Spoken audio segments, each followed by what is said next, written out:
Eram 30 barracões que funcionavam como depósitos de tudo que vinha nos trens e seria enviado para a Alemanha. Os nazistas puseram fogo neles quando abandonaram o campo dias antes da libertação soviética. Diz-se que arderam por 5 dias. Uns poucos resistiram. Num deles, os russos encontraram 8 toneladas de cabelo humano que seriam enviadas a fabricantes de tecidos, cordas, colchões e o que mais se fabricasse com os fios. As alemães usavam perucas feitas de cabelos das tranças de adolescentes judias. Tudo que li revira minha mente e meu estômago. Adele viveu ali. Os nazistas explodiram os crematórios, mas o cheiro dos mortos consumiu as entranhas de Adele. Os mortos vivem em seus silêncios. Então eu finalmente li Sonata em Auschwitz, da Louise Valente. Esse é um romance histórico que tem como pano de fundo a Segunda Guerra Mundial, mais precisamente os episódios referentes ao Holocausto Judaico. Sonata em Auschwitz vai contar simultaneamente as histórias de um bebê que nasce em Auschwitz e de uma sonata que é composta exatamente na mesma ocasião.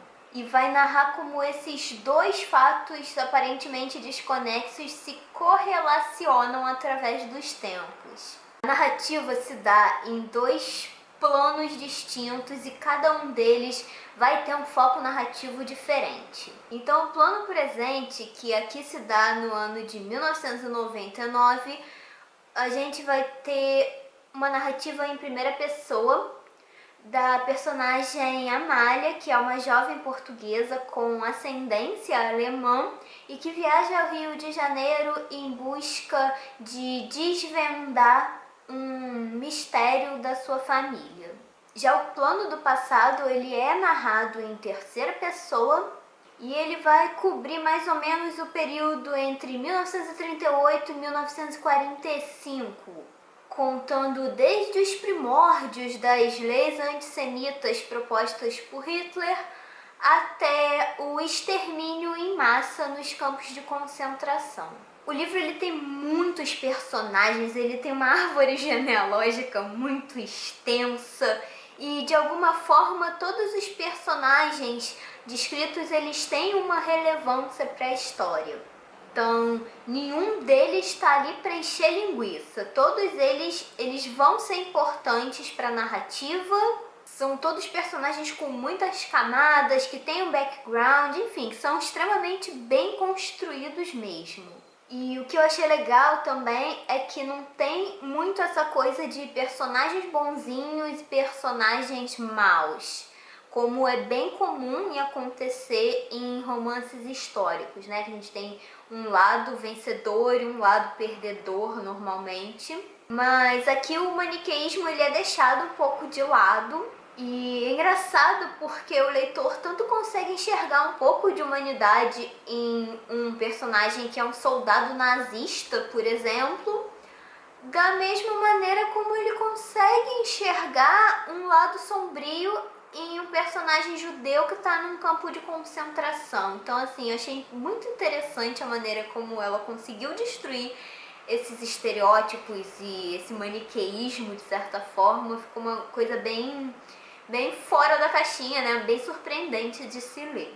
E o que eu achei incrível, de verdade, foi a capacidade da Louise dela reconstruir fatos históricos, né, dela representar fatos que realmente aconteceram na nossa história, sem, contudo, distorcer a realidade, né, sem se permitir uma licença poética de inventar falas que nunca existiram na boca de pessoas reais, sem inventar, sem omitir acontecimentos. Ela foi bem rigorosa nessa pesquisa histórica dela, nessa documentação, por assim dizer. E o rigor histórico é realmente impressionante, porque tudo que está sendo descrito ali pode ser realmente comprovado, né, por documentos históricos. São coisas documentadas, são coisas estudadas, são coisas que são um consenso, obviamente tirando a parte dos personagens que ela inventou, né, da história que ela criou ali nesse pano de fundo. Mas por outro lado, a Louise ela não escreve assim de um jeito chato, muito didático, muito professoral, como se ela quisesse dar uma aula de história para os leitores dela, ou como se ela quisesse, sei lá, esfregar o conhecimento dela na cara do leitor, sabe?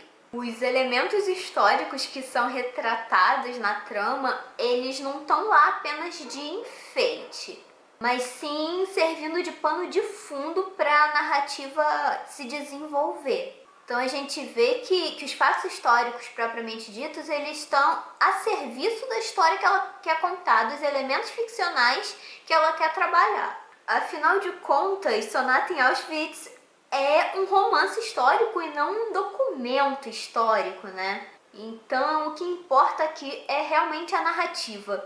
E que narrativa! A escrita da Louise é extremamente envolvente, instigante. Foi um livro de mais de 300 páginas que eu simplesmente não conseguia largar, porque eu fiquei muito vidrada na história. Eu queria muito saber o que ia acontecer, como é que aquilo tudo ia se encaixar. E eu fiquei muito surpresa de como que ela conseguiu fazer isso, né? De mesclar com tanta naturalidade, com tanta beleza, uma história assim tão bem contada com os horrores e as crueldades da Segunda Guerra. E eu me vi emocionada e com vontade de chorar em diversas passagens do livro, sobretudo por saber que aquilo é inspirado em coisas que realmente aconteceram, né? Não é uma distopia, não, são coisas que fazem parte da nossa história, que a gente sabe que foi real em algum momento. Então a gente vai ter as seleções do Mengele, que era o médico da morte dos campos de concentração, a gente vai ter o episódio na Noite dos Cristais, a gente vai ter a expulsão dos judeus para os guetos e as marchas para os campos. Então a gente vai ler sobre essa série de atrocidades que a gente já tinha lido nos livros de história, mas que tomam uma dimensão muito maior quando extrapolam essa coisa de uma história abstrata que aconteceu muitos anos atrás para personagens que a gente está lendo, que a gente está conhecendo, que a gente está se aprofundando. Porque de uma forma ou de outra você se conecta com aquilo, sabe? Você se envolve com aquilo tudo, e então de repente você sabe que morreram mais de 1 milhão de judeus em Auschwitz, mas de repente quando você está lendo o livro, esses judeus começam a ganhar nomes, começam a ganhar uma identidade. E aí finalmente cai a sua ficha de que aquilo realmente aconteceu com pessoas de verdade, com pessoas que um dia existiram para além da ficção. E isso é muito devastador. Eu confesso que a minha primeira atitude assim que eu terminei de ler o livro foi pesquisar horas e mais horas sobre o Holocausto e descobrir várias coisas que eu não sabia e que eu fiquei muito chocada em saber.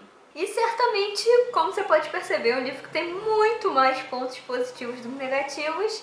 Como ponto negativo, sinceramente, teve uma coisa só que me incomodou, que foi o fato da Louise fazer certas concessões ao longo da narrativa dela. Ela meio que simplifica coisas que, ao meu ver, elas não precisavam ser simplificadas, né? Ela explica demais, pormenoriza demais coisas que estavam subentendidas já, que dava para o leitor entender sozinho, ele não precisava dessa ajuda extra, e eu acho que essa ajudinha extra meio que empobreceu um pouco algumas partes, né, do livro. Então tem um momento muito emblemático logo no início do livro que acontece uma confusão, assim, uma reviravolta genealógica, e que ela toma um parágrafo inteiro explicando: ah, então fulano na verdade não era filho do ciclano e sim do beltrano que morreu. Oh, meu Deus, agora faz tudo sentido, sabe? Mas explicações assim que, a meu ver, foram bem desnecessárias. Mas eu entendo essa decisão editorial da Louise, porque ela realmente foca o livro dela no leitor comum, no leitor leigo. E ela quis facilitar mesmo para não correr o risco de pessoas não entenderem o que ela quis dizer. Então ela não está preocupada minimamente em agradar a crítica literária. ela tá preocupada em fazer um livro bom e que seja palatável para o leitor comum, né, para o leitor médio. Então eu acho que ela acaba fazendo essas pequenas concessões aqui, acolá, meio que pra tornar o livro assim mais bem recebido, eu não sei. De qualquer maneira, eu consigo entender o motivo dela ter feito isso e no fim das contas não me incomodou tanto assim. Enfim, eu amei ter tido esse primeiro contato com a escrita da Louise Valente e agora eu estou com muita vontade de ler Uma Praça em Antuérpia, que é o romance anterior da autora. Eu recomendo demais essa leitura, não só para quem é fã de romances históricos, mas também para quem gosta de ler histórias extremamente bem contadas, envolventes e emocionantes.